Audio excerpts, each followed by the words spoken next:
Shalom, shalom. I like to start off this lesson by giving all honor, praises, and glory unto Yahweh, Bahashem, Yahweh Shai, Bahashem, Racha Kwadash.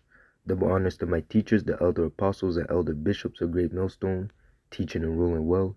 Peace, salutations, and blessings unto the hopeful elect of the house of Israel, those who are keeping the law, statutes, and commandments, pushing forth the word of Yahweh, Bahashem, Yahweh Shai, and patiently awaiting for the Lord to come and deliver us. Okay? Rely. So our power, our faith, our strength comes from the heavens. It comes from our Father, Yahweh, Ba'ashem, Yahweh Shai. Alright? So let's get into it. Lord willing, this will be an edifying lesson. So it says here in Sirach 2 and 10, look at the generations of old and see, did ever any trust in the Lord and was confounded? Or did any abide in his fear and was forsaken? Or whom did he ever despise that called upon him? So you really have to meditate upon that. Okay, that's a salah moment. You really have to go into the scriptures. It literally tells you to look. How do you look? Is by reading the scriptures. Okay, by going into these events. Okay, because the books, the scriptures is really chronicles of real events. Okay, actual events that happened in the past. This is the scriptures is a chronicle of past events. Okay, documented events that actually happened. The flood happened, the destruction of Sodom and Gomorrah, even future events that are about to happen. Because again, the spirit of this truth is the spirit of prophecy, and prophecy means to say before it happens. Okay, so there, even to this day, there are prophecies that are written that have not been accomplished yet, such as the MOTB being implemented, World War III. Okay, the deliverance, Yahweh Shai returning and establishing the kingdom of heaven. All these things uh, have not come to pass yet, but it is written, so it shall happen, because the words of the Lord will not come back void, but it will accomplish what it was sent to do. Okay, they will accomplish the will of the Father. Okay, but again, look at the generations of old. Okay, so we're gonna go into it, man. So I have Joshua 1, and I'll start at I believe 6. I'll start at 5. So it says here, Joshua 1 and 5, there shall not any man be able to stand before thee all the days of thy life. So that's the Lord, in a sense, blessing Joshua, because he's taking over the stead of leadership in Israel in that time after Moses.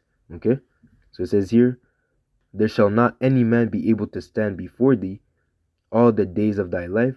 As I was with Moses, so will I be with thee. I will not fail thee nor forsake thee. So again, look at the generations of old. Whom did the Lord forsake that called upon him? Okay, whom did the Lord who called upon the Lord and was confounded? None, man. Okay, so you have to. So Joshua is a good example of such a thing. Okay, the Lord basically told him, just as I was with Moses, I'm gonna be with you. And you have to know that uh, um, Yahweh Shai is in you, lest you be reprobate. Okay, the fact that the Lord has given you this knowledge, okay, giving you the grace to actually know His name, okay, not just to be Israelites, to have the flesh and the sinews, but actually have the breath of life. Okay, okay. There's one thing to know you're Israelite. There's another thing to follow Yahweh Shai. Okay, it's two different ball games.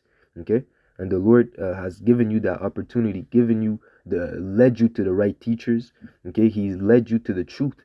Okay, to the living waters. Okay, so that already there, the Lord has not forsaken you. Okay, and from there, it's up to you to grow and to get stronger in the truth. But it's up to you. But it's really up to the Lord. So you pray for more wisdom. You pray for more fear of the Lord. You pray to increase. Okay, you pray for the Lord to make you strong for the times that are ahead of us. Okay, so just as it says, be strong and of a good courage. For unto this people shalt thou divide for an inheritance the land which I swore unto their fathers to give. Only be thou strong and very courageous. So again, gird thee up as a man. Okay, put off now the weak nature.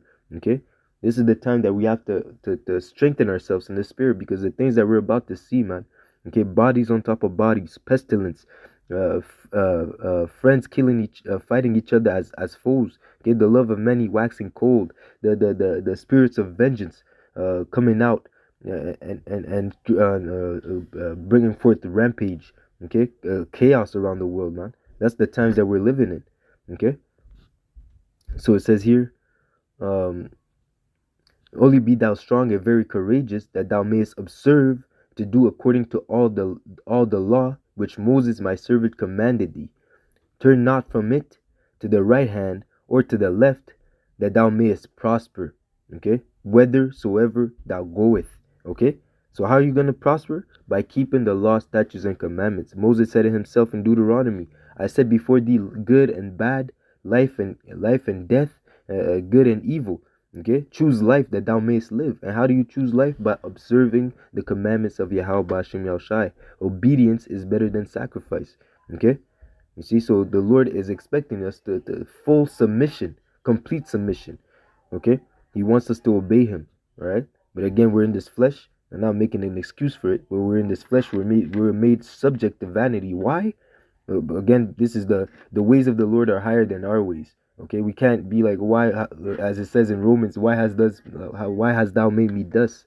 You know, you can't talk back to the Lord. The Lord knows why He's doing all these things. He even tells you that we may be subject, not we're subject to vanity, so that we can take hold of hope. Okay, hope in what? Hope in Yahweh Shai. The fact that the Lord saved him from death. Okay, the Lord resurrected Yahweh Shai. Okay, and established him on the right hand of the Father. We just as He raised him up from the dead, we pray and we hope that He will raise us up as well with Yahweh Shai. Okay, so again it says, because it says what the Lord will the Lord um I believe it's in John. The word escapes me. I know it in French. Vivifies. The Lord. Oh, quickeneth. Here we go. The Lord quickeneth whom He will. Let me bring it out real quick, so I don't butcher it. It says here in John 5:21, for as the Father raiseth up the dead and quickened them, even so the Son quickeneth whom He will. Okay, so again, just as the Lord Yahweh rose up Yahweh Shai from the dead, Yahweh Shai also has that power to raise up all those that are in Him. Okay, all those that are following Him. Okay, all those that belong unto Him. All right. So it says here, back to Joshua 1, and I'll finish 7 to the latter part. It says, I'll read 7 again. Only thou be strong and very courageous, that thou mayest observe to do according to all the law, that thou mayest Salakia. Only be thou strong and very courageous, that thou mayest observe to do according to all the law, which Moses my servant commanded thee. Turn not from it to the right hand or to the left, that thou mayest prosper whithersoever thou goest. This book of the law shall not depart out of thy mouth, but thou shalt meditate therein day and night, that thou mayest observe to do according to all that is written therein. For then shalt thou make thy way prosperous, and thou shalt have good success. Okay? Salaki, I'll be right back.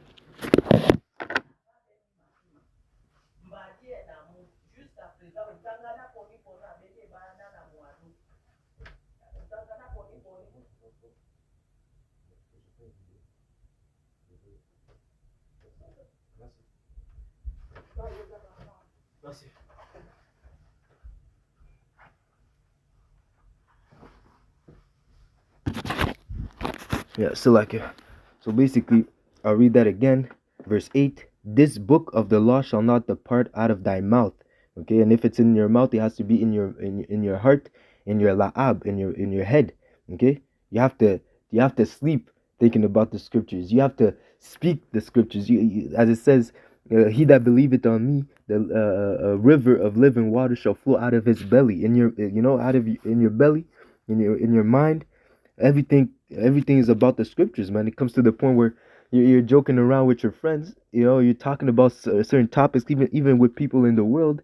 You're talking about certain topics, but then you have precepts coming out of in the back of your head. You have precepts flying and jumping in your head, doing backflips in your head, man. Okay, you're talking about, oh, you seen what happened in the news? Oh, yo, there's a lot of crime going on. Oh shit, the love of many waxing old. Okay, the that there shall be you think about precepts like that just as a basic because everything is in the scriptures regardless. Okay, you talk about certain things, you joke around, but then there's always in the back of your mind, you're on the spiritual sense. As it says, your conversation is in heaven. Okay, everything now revolves around this truth. Okay, you're now a new body. That's what it means to be immersed. Okay, because of baptism, it means that you're going to be, as it says, you're going to be baptized with fire, but that fire represents the word. Okay, so now the word lives in you. Okay, the point that, as it says, even Jeremiah said that he wouldn't speak about the Lord anymore, but that fire was in him. He couldn't contain it. Okay, or else unless he dies, unless he explodes. The same thing goes for us, man. So that word has to be in our mouth, in our mind. It has to be our way of life, man. Okay, that's how you become a new creature, by being immersed in the word. Okay, this book of law shall not depart out of thy mouth, but thou shalt meditate therein day and night. So, like I said, you go to sleep thinking about the scriptures. You wake up and throwing up prayers, okay, for that you can make it back home tonight. Okay, when you go to work, you go to your daily affliction, daily hell. Okay, you pray that you can make it back home, man. Okay, that you have time to do videos, that you have the spirit and the strength to read, to edify, to do what you have to do for the ministry, man. Okay, so it says here that thou mayest observe to do according to all that is written therein. To observe, again, to keep the law, statutes, and commandments. Blessed are they that read and that keep the sayings of this book, okay, of the scriptures, right? For thou shalt make thy way prosperous, and thou shalt have good success. Okay, so good success comes from obeying, or being obedient unto Yahweh Ba'ashem Yahshua. Because again, good and evil comes from him. Okay, you see? It is an easy thing for the Lord to make a poor man rich, but it's not about spirit. It's not about physical riches, but about spiritual riches, because it tells you to not lay treasures on the earth, where thieves and moth can rotten, but to lay your treasures in heaven. Okay, and where your heart is, well, where your treasure is, so is your heart, your mind.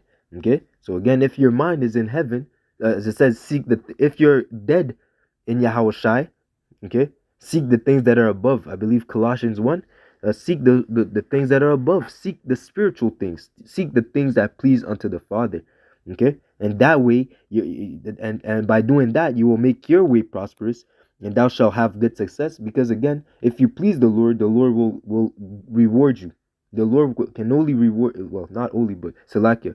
The Lord will reward you for your piety towards Yahweh Ba'ashem Yahushua, for your obedience as a good servant. Just as it says, come here up hither, thou good and faithful servant, thy wise and faithful servant. Okay, he didn't say come up hither, thou slothful and wicked servant. No, he said, yo, you're gonna, there's a reward for those that are obedient. There's a reward for those that are disobedient.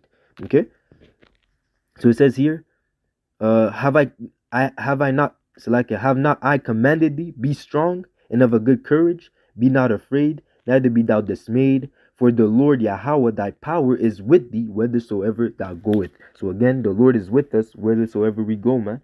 So the Lord, as the Lord has said, He had not given us the spirit of fear, okay, but of love, okay, the spirit of love, which is again keeping the commandments, okay, the spirit of hope. The Lord has given us in a sense, assurance and confidence that He will fight our fights for us. As it says, strive for the truth even unto death, and the Lord will fight for you. All right, so that's the assurance, that's the confidence that we're moving, even in the time of chaos, even during Jacob's trouble, even where all these evils are going to be upon the earth. Okay, so then I had a quick example pertaining to Second Chronicles 14. Let's get into it. As Jeroboam was going to Salakia, Jeroboam was going to war against Abijah, okay, the king of Judah. Let me see. 14, no, Salakia 13. I'm gonna I'm gonna jump here and there in the precepts, because the whole chapter goes into it, but I'm gonna jump here and there. So I'll start Second Chronicles 13:1. Now in the 18th year of King Jeroboam began Abijah to reign over Judah. Okay, verse 3. So like a verse 2, the latter part, and there was a war between Abijah and Jeroboam. Okay, so they were going to war, right? Jump to verse 5. Ought ye not to know that the Lord Yahweh, power of Israel, gave the kingdom over Israel to David forever, even to him and to his sons by a covenant of salt. So that's Abijah speaking to Jeroboam and his army that came to fight against Abijah and his army, the army of Judah. Okay, Levi and Benjamin. Okay, so it says, uh, yet Jeroboam the son of Nebat, the servant of Solomon, the son of David, is risen up and had rebelled against the Lord. And there he gathered unto him vain men, children of Belial, and have strengthened themselves against Rehoboam the son of Solomon, when Rehoboam was young and tender hearted and could not withstand them. Know ye, and now ye think to withstand the kingdom of the Lord Yahweh in the hand of the sons of David, and ye be a great multitude, and there be with you golden calves, which Jeroboam made you for gods. Okay, so again, not only did they, but again, we know that the story pertaining to what happened with the separation of the kingdom of Judah and the kingdom of Israel. What happened was of the Lord. Okay, but now Abijah is telling him, in a sense, how it was wicked to rebel against the king, against the anointed king and their descendants. Okay, to in a sense, by doing that, Jeroboam was going against the Lord, was really rebelling against the Lord. And let's go. And again, not only did he rebel against the king, he also set up. He made Israel to sin by following after idols. Okay, as it says, he made unto them calves, golden calves. Okay, just as they did when they came out of Egypt. Okay, and what happened to those people, man? That wanted to worship the golden calves. They ended up being destroyed, man. Okay, when Moses came back down from the mountain, from Mount Sinai, and saw that, I believe he broke the calves, and told the Levites that were with him to slay all those that refused to follow after the Lord. He said, choose as it says, choose yet this day whom you may serve. Okay, whom you will serve, man. Okay, you see. So Jeroboam made Israel to sin by following after vain gods. Okay, and if you go into the history, he did that because he didn't want people, the nations to go back to Israel to go worship the Lord, because they had to go back to Jerusalem, to the house of the Lord, to the temple, to sacrifice for the feasts. Okay, as it says, you have to present yourself 3 times a year to worship. So he feared that the people seeing how, wanting to be reconnected wanting to be close to their power, they would forsake him. But anyways, that goes into the history. But it says here in verse so like a verse 9, have ye not cast out the priests of the Lord? Perfect. Have ye not cast out the priests of the Lord Yahweh, the sons of Aaron, and the Levites, and have made you priests after the manner of the nations of the other lands, so that whosoever cometh to consecrate himself with young bullocks and 7 rams, the same may be a priest unto them that are no gods. Okay, so again, not only did he rebel against the house of David, okay, not only did he cause Israel to sin by setting up idols, he also done away with the Levitical priesthood, okay, in that area, and made whoever had the means to become priests could do it. All you had to do was pull up with enough sacrifice, and you could become a priest. Okay, it was no longer a thing of lineage, of you having to be a descendant of the Levites or Aaron, so that you can sacrifice unto the Lord. But he gave it unto anyone, and not only that, but also for idols. Okay, so he came with a completely new doctrine.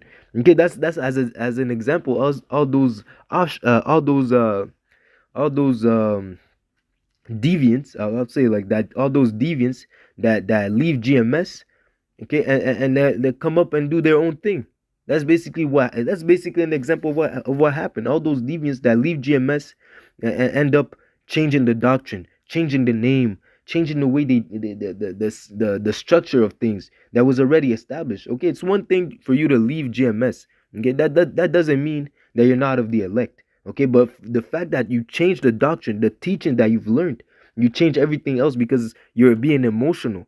Okay, because because you have Satan on you. Okay, that's not good, man. Okay, that's exactly what happened. Jeroboam changed the whole structure of how you're supposed to serve the Lord. Okay, to the point where he's not even serving the Lord anymore. He's serving idols. Okay, and it says here, um, but us. Okay, Abijah is saying that, but us, and again, this is a representation of the elect this day, the election, because it says what the election has found, and the rest were blinded. The rest of Israel were blinded, and they followed after idols. They followed after the ways of this world. Okay, it says what? But as for us, the Lord Yahweh is our power, and we have not forsaken him. Okay, and the priests which minister unto the Lord Yahweh, the sons of Aaron, and the Levites wait upon their business. Okay, so Abijah, the Levi Benjamin, the Salakia, the kingdom of Judah, okay, under the reign of Abijah, were serving the Lord. At that time, they were serving the Lord Yahweh B'Hashem Yahushai. Okay, right? They had not forsaken the Lord. Okay, you see, and that's and again, just as they had not forsaken the Lord has not forsaken them. Okay, so it says here, so again, they exalted Yahweh B'Hashem by telling them, by confirming unto Jeroboam. Not only as it says, he cried aloud and he didn't spare. He cried aloud and tell them and exposed his sins that unto the whole army, telling them, yo, you guys are going off because first off you're rebelling against David, the anointed king, and his offsprings. Okay, then you're done away with the Levitical priesthood, and you're serving idols. Okay, but us, we have not forsaken the Lord Yahweh B'Hashem Yahushai. He is our power. Okay, so it says, Salakia,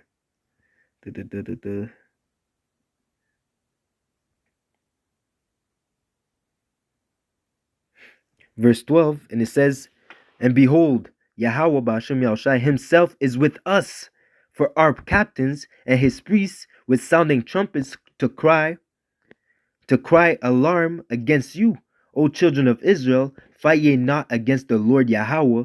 Power for your power of your fathers, for ye shall not prosper. As it says, your hands are too short to box with the Most High. Okay, to fight, as it says in Acts, leave those men alone, lest you find yourself to fight against the Lord, man. If these things be of the Lord, leave these men alone, lest you be less happily you find happily, unless you find yourself to fight against the Lord, man. Okay, because why? You will not prosper. Okay, so again, in a sense too, if you bring it back to these Edomites that think that they're gonna be able to overcome, because it says there's gonna be a war in heaven. Okay, it says even if they were affrighted, there's fight. Okay, the Lord is gonna put a spirit in these Edomites, in these other nations, that when at the return of Yahweh Shai, those armies are still gonna want to rebel. They're still want to go. They're still have the will to fight against the they're gonna be unwilling, but they'll still fight against the Lord, man. Okay, and what's gonna happen? They're not gonna succeed. They're not gonna prosper with their enterprise, man. Okay, the Lord is gonna rain fire and brimstone upon their ass and destroy them. Okay, The only thing that's gonna be left is ash and smoke, man. Okay, you see. But again, you will not prosper if you go against the Lord. How do you make your way prosperous? How do you have good success? And I read it in Joshua 1. Okay, that's just again bringing it back to the precept that I brought before in Joshua 1 is by keeping the law, statutes, and commandments, by obeying Yahweh Ba'ashem Yahweh Shai. Okay, so it says here, uh, let me see. So it says here, but verse 13, but Jeroboam caused an ambush to come about before them, behind them. So they were before Judah, and the ambushment was behind them. So Jeroboam disregarded the warning, okay, that Abijah was telling him. Okay, he stopped his ear. Okay, he refused to hearken. Okay, so basically, let's go into what happens. Okay, so it says here, da, da, da. Verse 14, and when Judah looked back, behold, the battle was before and behind, and they cried unto the Lord Yahweh. So they didn't trust in their own power. They cried unto Yahweh Ba'ashem Yahushai for deliverance. Okay? And the priests sounded with their trumpets. Sounded with the trumpets. Then the man of Judah gave a shout, and as the man of Judah shouted, it came to pass that the Most High, that the power smote Jeroboam and all Israel before Abijah and Judah. So again, it's not them. It's not Abijah and the army that overcame Jeroboam and his army. It's the Lord that smote Jeroboam. Okay, why? Because the Lord was fighting for Abijah. Okay, the Lord was fighting for those that served him. Just as the Lord is gonna fight for his elect. Okay, even unto death, his elect are gonna obtain victory, man. All right. So it says here, uh, and the children of Israel fled before Judah, and the Most High and the power delivered them into their hands. Okay, it says here, verse 17, and Abijah and his people slew them with a great slaughter, so that there fell down slain of Israel 500,000 chosen men. Thus the children of Israel were brought under at that time, and the children of Judah prevailed because they relied upon the Lord Yahweh power of their fathers. Okay? Why? Because the children of Judah prevailed because they relied upon the Lord Yahweh power of their father. Okay, so that's the only way that we're going to overcome this world. Just as it says, victory. What is victory? Victory is our faith. The fact that we believe in Yahweh Shai. Through faith, we're gonna obtain salvation. Okay, through faith, man. Okay, faith without works is dead. Okay, so we need to stand firm for this truth. As it says, those that receive that crown is because they stood stiffly for the name of Yahweh Ba'ashem Yahushai. Regardless of the adversity, regardless of the persecution, they kept pushing and they kept fighting for Yahweh Ba'ashem Yahushai, for the name, for the doctrine, for the ministry. Okay, anything for the will of Yahweh Ba'ashem Yahushai. Okay, so again, that's the difference between those that serve the Lord, which are gonna receive a good reward for their service, and how those that forsake the Lord, they're gonna be destroyed. Okay, okay, they're gonna be destroyed, man. Just as Esau Edom is gonna be destroyed. Okay, they're gonna receive the same reward, man. Those that forsake the Lord are gonna receive the same reward as with these other nations, man. They're gonna be classified as enemies of the Lord, man. All right. So that being said, I hope this lesson was edifying. I'd like to give all honor, praises, and glory unto Yahweh, Bahashem, Yahweh Shai, Bahashem Racha Kodash. Double honors to my teachers, the elder apostles and elder bishops of Great Millstone, teaching and ruling well. Peace, salutations, and blessings unto the hopeful elect. Until next lesson, shalom, shalom, shalom. Lord willing, this was edifying. Shalom.